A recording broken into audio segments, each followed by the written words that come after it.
Vinim këte dhe çdo fundjavë, merrim ushqimet me vete, çarçafe, batanie, shtroheshim. Edhe bënin piknikën këtu? Po, piknikun javë për javë. Ka qenë vërtet romantik bashkëshortin? Shumë dhe shumë i zgjuar. Po unë kam qenë... Me çfarë merrej? Ai tornitor ka qenë shumë i zgjuar, po është kjo pjesa e komunikimit. E kishte të rëndësishëm? Jo, unë. Jo, ai donte, unë. Unë edhe ka qenë gabimi im ajo. Ndonjëherë e di si është kjo pjesa e komunikimit, kur nuk do që njeriu të hapet, mbyllet hermetikisht edhe ka mbaruar ajo punë. Mirë. Edhe bën detyrat e familjes. Me që tijet e komunikimi. Ai duhet thënë partnerit gjithçka? Gjithçka.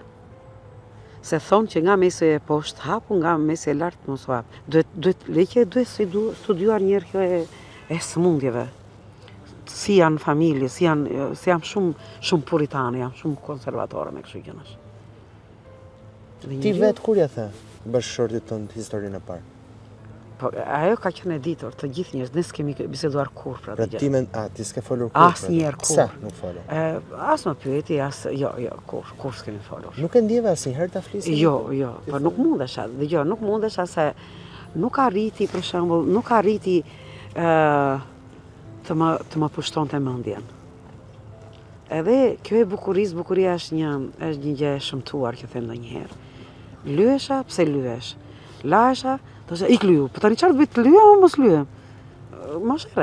Mos e bukur, si femrat e bukura. Edhe ka qenë kjo e komunikimit, ka qenë. Si e quanin bashkëshortin? Betim.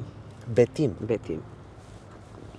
Betimi dhe Dodona. Betimi dhe Dodona. Kanë dy djem. Femra është ajo që duhet të hapet, femra duhet të komunikoj, duhet të gjejë momentin e duhur. Femra është gjithçka. Mashkulli është fjalë pak. Arensi tradhton shumë. Po mirë. E ka nevojë fiziologjike.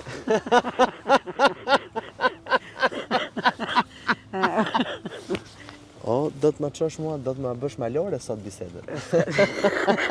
Apo vetëm rrugën, se bisedës do ta kemi. Ti më pas mbasi linde djalin e parë? Tani. Kjo e lindjeve, pastaj shiko tani çfarë është kjo pjesa e lindjes. Por, duat kuptoj, u zhvendose në Përmet, Jo, në Tiranë jam martuar unë. U martove në Tiranë? Çfarë thua ti më? Ai jati lehrit në Tiranë. Jo, këtu në Tiranë kemi qenë. Tani më dëgjoj pak. Erdhe këtu në Tiranë. Ai jeton këtu, ëh? Po. Ai ka pas punë te Matelanë. Mban mend udhëtimin tënd nga Selenica në Tiranë? Po. Je kishe parë? E kishe takuar Betimin më përpara? Kishe parë? Normal, po si. Si t'u dukën në fillim? Njeri i mrekullueshëm nga të gjitha anët, po thash për këtë pjesën e kësaj të komunikimit. Çfarë të pyeti? Asnjë gjë. Do të një takim kështu? Jo, çara, ishin mbaruara gjërat, ishin kopsitur. Dhe Bili ka qenë atëherë, më kanë kërkuar shumë njerëz, edhe bënin po këtë gjithmonë shumë njerëz më kanë kërkuar. Edhe te këto, mamaja më ka thërritur, po bënin pastërman, ishte vakti pastërmave fund nëndori. Ata kanë dërguar letër nga Tirana që po vinë. Edhe mua vetëm më rodhën lot. Edhe mbyllet më pas biseda për historitë e vjetra dhe nisin historitë e reja. Tani do të them tani këtë të lindjes, kur do ta them se kjo është shumë e rëndësishme. Pse?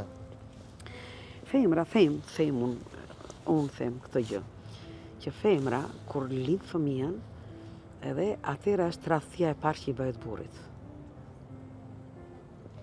Njëherë është tradhtia e parë që sa ngjizës dhe kur e ndjen fëmijë gjallë. Ai di që kam bërë atëherë kur kam ndjer fëmijën gjallë, Elinja pa gjumi thoshte po lëviz. Ai shkreti, ç'të ndjen? Edhe jemi zënë kot, ti nuk e ndjenja, kot më kot, shere koti. E imagjinon.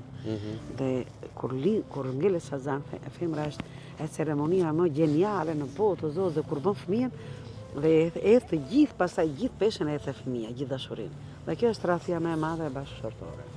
Unë me fëmijët, le të jenë kush të dua. Me fëmijët, kur flasin me mua, të kenë kujdes, gjithë. S'fal njëri për fëmijët. Fëmijët janë gjëja më e rëndësishme. Është, po burri duhet të jetë më i rëndësishme. Burri. Babai, sa ai ti ka dhënë atë. Pra i pari duhet të jetë babai. Babai. Dhe më pas fëmijët. Më mbrapa fëmijët. Se fëmijët janë fruti i dashurisë. Po për burrin, kush duhet të jetë i pari? Po gruaja, Gruaja, Detyrisht, jo, detyrisht gruaja. Për të ndjekur Real People, bëni subscribe në kanalin tim të YouTube-it Flori Gjini.